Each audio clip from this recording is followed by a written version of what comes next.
This week, fighting crime before it happens and keeping warm in the Arctic.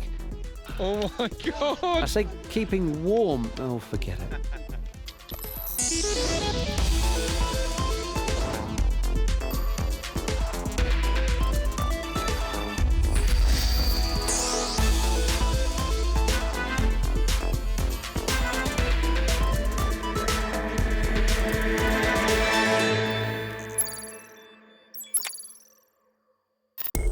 We are now more surveilled than we have ever been.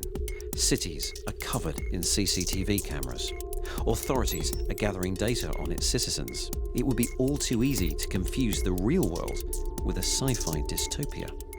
Mr. Marks, by mandate of the District of Columbia Pre-Crime Division, I'm placing you under arrest for the future murder of Sarah Marks and Donald Dubin take place today, April 22nd, at 0800 hours, 4 minutes. No, I didn't do anything. In the movie Minority Report, the pre-crimes unit race to arrest would-be offenders before they have a chance to commit their crimes. Now, they use psychics, but it turns out something similar is being attempted using big data. In Chicago, where the violent crime rate has exploded, law enforcement has been forced to try out unconventional ideas to combat crime. Authorities are attempting to combine various technologies in an effort to predict where and when violent crimes might occur. Mark Chislak went to Chicago to find out more. Violent crime in Chicago has seen a dramatic increase. A 15-year-old male shot in the neck. Both shots fired at Hirsch and Tom, and this one just coming in. 5 shots fired. Send me a wagon with a body bag also. The drug industry is what helps them fuel the violence by being able to pay for their activity. In 2016, 726 murders were committed in the city, a 19-year high. That's more than the number of murders committed in New York and Los Angeles combined. Chicago is a city most famously known as the Windy City. More recently, it's earned a nickname that few residents are proud of, though. They're calling it Chirac. That's because gun crime is so extreme in some neighborhoods, they're comparing them to war zones. The issue has received increasingly negative attention in the US, with President Trump tweeting, "If Chicago doesn't fix the horrible carnage going on, I will send in the feds." But many believe that to fight crime in the city, first the authorities must understand its causes. Eddie Bocanegra has for years worked to help young people surrounded by violence in the city. Now a director of the YMCA, he also serves on the Mayor's Commission for a Safer Chicago. Good seeing you. Good seeing you, sir. So this space here that you've got, what do you use this for? So we use a space for a lot of our kids between the ages of 13 and 19, many of them who are in gangs, many of them who are on probation or parole, but more importantly, kids who have experienced a lot of chronic violence. When you see in the front page of a paper saying that a 15-year-old person killed someone else, these are the kids. Gunshot victim, gunshot victim, gunshot victim. The response from Chicago's police department is a new initiative driven by technology, which aims to predict where crimes are likely to occur. The University of Chicago's urban labs are assisting the police in its efforts to integrate this technology into its operations. We have a lot of expertise in analyzing crime patterns and trends in the city from years of working with data on the city of Chicago. And so we're leveraging that expertise to really help the police department think about where it should be allocating its resources to be most effective. So what kind of data or information is it that the police are providing you with here at the Crime Lab? We have a number of data sets that we work with from them, including data on crime patterns, actual crime incidents, arrests, victimizations.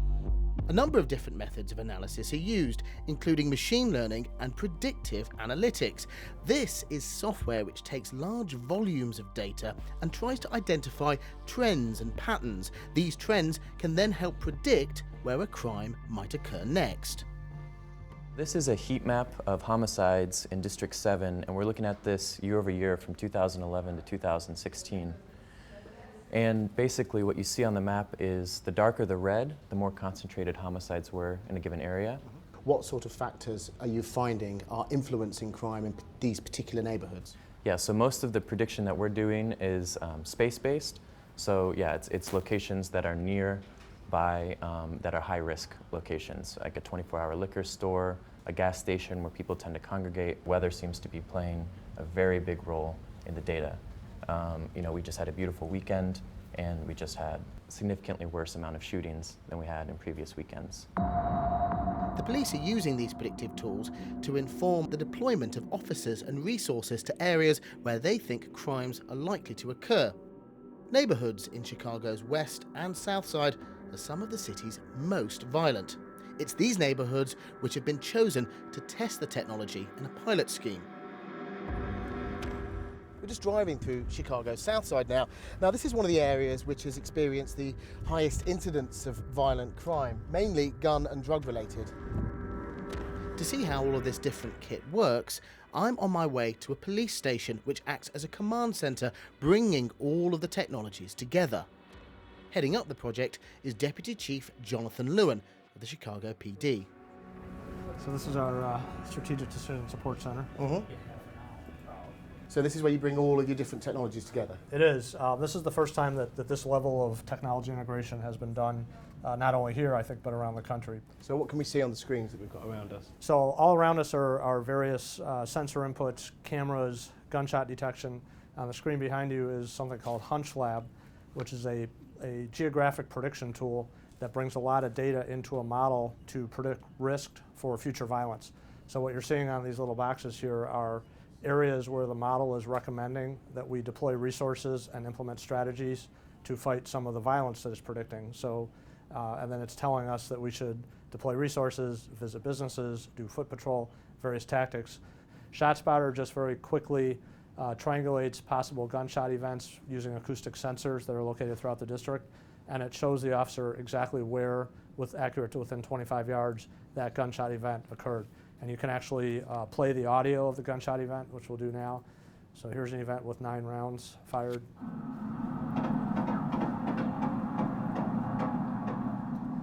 And in this case, you can see that the location is actually the backyard of a house. So that's going to be very accurate. This is the decision support system, and this is where everything comes together into one place. It will soon be available in the hands of officers on smartphones. So in this case, we're looking at a 911 call of a robbery that just occurred at 7600 South Marshfield. There are 4 cameras within a 300-foot radius of that call. Here's the real-time video from those cameras. These guys here, these are possible suspects, or these are people that might possibly be involved. Potentially. How do we know that this is identifying the right people? We find that they're very accurate. We find when we test and measure them that the model's recommendations, because we can backdate it, we can look at a known outcome period and we can see how it performs, and we know that it's picking the right people because we know that it's accurate. But it doesn't make mistakes, of course. That's where the people come in. But some of this technology is proving to be controversial, especially this. It's called the Strategic Subjects List. Where Hunch Lab is concerned with predicting crimes and locations, this list is concerned with predicting crimes and individual people. So this is a risk model, just like Hunch Lab is a place-based risk model. Yep. This is a person-based risk model that's looking at variables such as arrest activity. So have you been arrested for a gun offense in the past? Have you yourself been shot? So it's using some crime victim data. Is your trend line in criminal activity increasing or decreasing? What was your age at the time that you were last arrested? It's using those variables, nothing about race, nothing about gender, nothing about ethnicity. It's using objective measures to determine risk for a specific person. It's basically telling us that this person is 500 times more likely than a member of the general population to be involved in a shooting, either as a victim or an offender. So in here we can see his affiliations, his gang affiliations. He's a gang member. We can see also his, is this his arrest record that we can see? His arrest record, you can see that he has a weapons arrest. He was arrested here for aggravated battery. He strangled somebody. So here's a first-degree murder charge. Here's another arrest. This is a narcotics arrest. So the score estimates how much more likely an individual is to be the victim or the perpetrator of a violent crime. The police use this score to inform what they call intervention strategies. This is not designed to be a punitive tool. So this is used to drive what we call a custom notification process, which is literally a site visit to this subject to say, you've come to our attention for these reasons. We want to get you out of the cycle of violence. We can offer you the following social services. Maybe it's job training. Maybe if they have children at home, it could be child care services. But also, if you don't leave the cycle of violence and you keep committing crimes, you're going to be subject to enhanced criminal penalties because you're a repeat gun offender, for example. And can you see why, if police officers go and visit somebody out of the blue, it might seem like they're being victimized, for instance? Everybody who has a risk score has committed a crime in the past, so otherwise they wouldn't even be in the model. Groups like the American Civil Liberties Union, though, disagree. They aren't happy about the use of some of these technologies. Police showed us a database of people who've been involved in violent crime in the past and an algorithm which suggests if and when they might again be involved in a violent crime. They pay that person a visit. What's wrong with that? The police show up with, oftentimes in large numbers, along with a number of social service providers. But what they won't say is what social services are offered. Is it just them or is it their entire family? What is the success rate once that occurs? The fact is that most of the people who are charged if you take two people who are arrested for a simple drug possession, if one's white and one's African American, the African American is far more likely to be charged, maybe even convicted. We see that there is in essence, a once convicted, always guilty sort of theme that comes out of this list. While there might be disagreements about the use of this technology, everybody I spoke to has similar ideas about an ultimate solution to tackling violent crime in Chicago. It's got to be everybody that's a stakeholder in this coming together to solve the problem. What is really needed across this city is a commitment to community-based policing. I think a lot of it has to do with preventing, with healing, and create a space where individuals could civically engage back into the community. Well, that was Mark, and this is Mark. Fascinating story, I have to say. How do you get on to that list? Police said that the list is composed from people that have committed violent crimes in the entire state of Illinois. That's the prerequisite for getting on. They only consider people who've previously committed crimes. Yeah, if you've already committed a crime, especially a violent crime, you might end up on the strategic subjects list. Well, interestingly, earlier this week I spoke to DJ Patil. Now, until recently, he was President Obama's chief data scientist. I asked him about this. This is what he said. I have many deep concerns about the process of these things. The fundamental one is the transparency of the algorithm.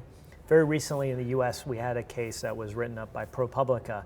What was being used was a number of variables that were very prejudicial, and specifically your race, your background, your life experience. You know, these data sets of offenders, we also know oftentimes have an increased bias because of the way police enforcement happens. Or is it happening in one neighborhood versus another neighborhood? Now, do I think there's merit in the use of this data? Absolutely. And the way we saw it, and this is why we created the White House Data-Driven Justice Initiative, is to realize that, hey, a huge amount of these people have other problems, and we can help them.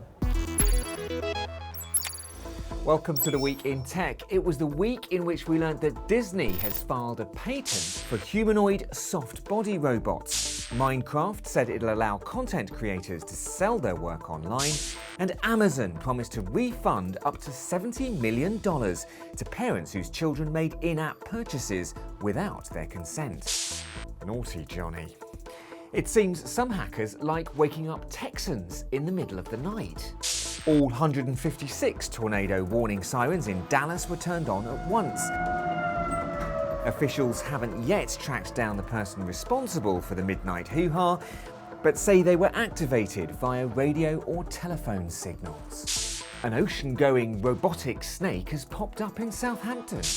The E-Loom has cameras and sensors so it can perform maintenance work below the waves. Could the boys in blue be about to go green? Behold, the Ford Police Responder Hybrid Sedan. The eco-friendly car features anti-stab plates in the front seat, but hang on, it's slower than the petrol model it's replacing in the States. And finally this week, little green people in your living room. Globacor has released HoloLens, a virtual reality homage to 90s classic Lemmings. Guide your green-haired friends to safety across your worldly goods. Just don't expect a refund for either in-app or real-world purchases.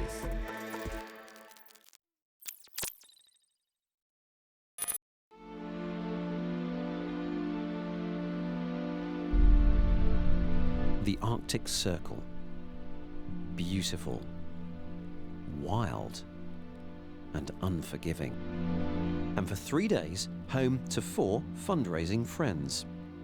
They'll traverse 100 kilometers over mountains and frozen lakes in temperatures as low as -30 Celsius. Poppy, what do you think? Group leader James Kitto's daughter suffers from mitochondrial disease, and this trek is to raise money for a charity that helps children with the condition and their families. These guys are all senior tech geeks by day. So to help them on their quest, we've equipped them with some of the best bits of super cool tech. Here we have all our technical equipment. Some people think this is a lunchbox, but it's not. Battery-powered heated socks. Or electric gloves. But which of these extreme weather gubbins will actually do the job in these punishing temperatures?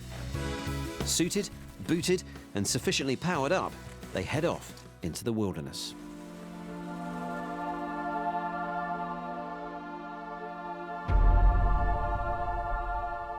So it begins. One of the most vital gadgets we're using is this satellite communications device.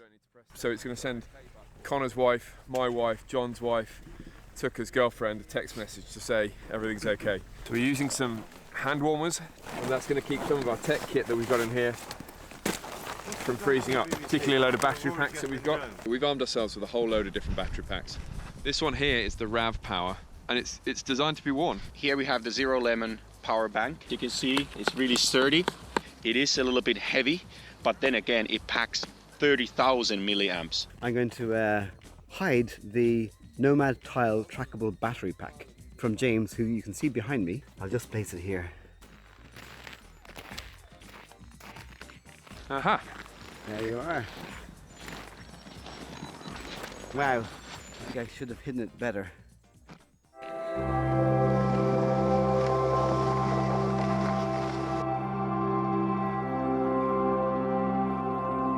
Day one, sun setting. It's about 7 o'clock. That's frozen honey. John's eating it.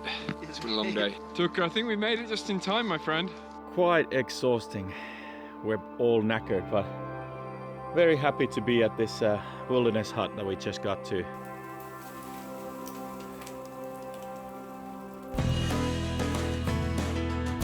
Gonna try out the heated insoles today. The insole has gone into the shoe. The cable comes out the back, and we plug a battery pack into there. Here we go again. We've got the GoPro mounted to the skis. We're headed off in that direction. About 34k, I think, today. The little GoPro Hero 5 session was left out overnight. I thought we'd killed it, and I went and kind of scraped the ice off it in the morning, pressed the button, boom, it's recording again. So it's like, okay, that's seriously cool. I've been wearing a Finnish smartwatch that's been tracking my activity, as well as tracking your location, dropping a breadcrumb of GPS coordinates as you move. So once you've done something, it goes, how was that? Was it excellent? Was it very good? Was it average? Yeah. I'm going to say that was poor.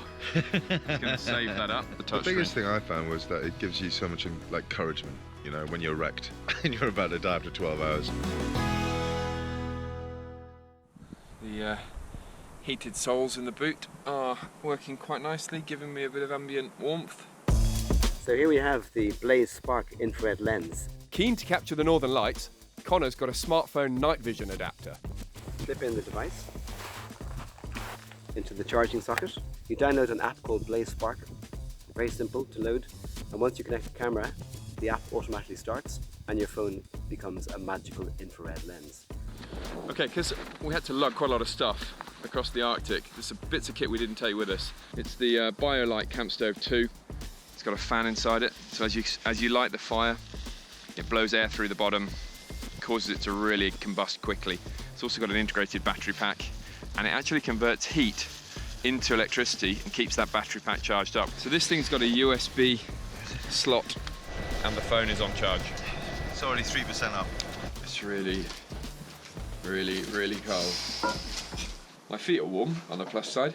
This is a scientific test. This hand has got a heated glove on it. This hand doesn't. This one's really cold. This one isn't.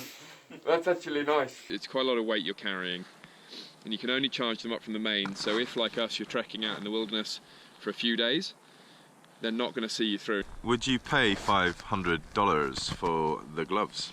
Personally, no. The gloves or the socks, I'll take the gloves.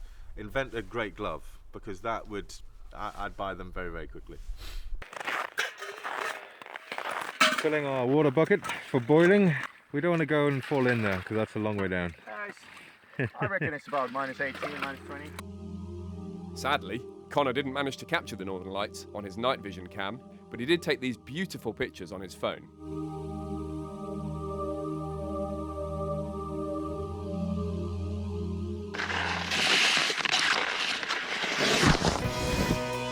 About 30k to go. Perfect conditions. But my activity levels, even though I've been trekking for 2 days solidly, it only gives me 83 out of 100 for that. So thanks for that. Keeps you on your toes knowing how much sleep you need. It tells you how much REM sleep you had, how much light sleep you had, and how much deep sleep you had. And it records, therefore, on the basis of that and the day's activities, previous day's activities and efforts, how ready you are. When you know you've got that measurement happening all the time, it reminds you to look after yourself, and that's the key bit. I've been wearing thermic heated insoles now for a couple of days. The cable coming out the back of the boot gave me horrendous blisters and rubbing, and so I cut the cable off and just turned them into normal insoles. This is the Snow Lizard, fully waterproof, solar powered iPhone 7 pack. Even though your phone is very precious, and this one is to me for sure, you can do that.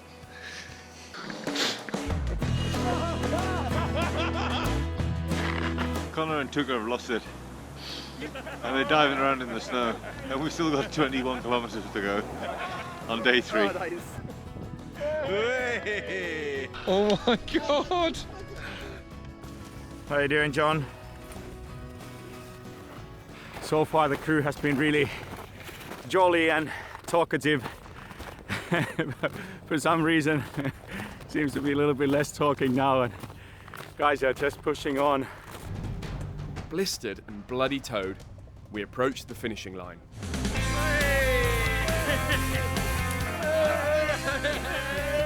That was the hardest thing I've ever done. We did it. We've done it. A truly epic challenge. You don't do this to feel warm and comfortable and cozy, actually. You get out and to do something like this to raise the money that we've been trying to raise for Lily Foundation, but also to test ourselves a bit. And tech can take you so far, but ultimately it's your brain and your endurance and so on that can take you all the way. But I would still like some heated gloves.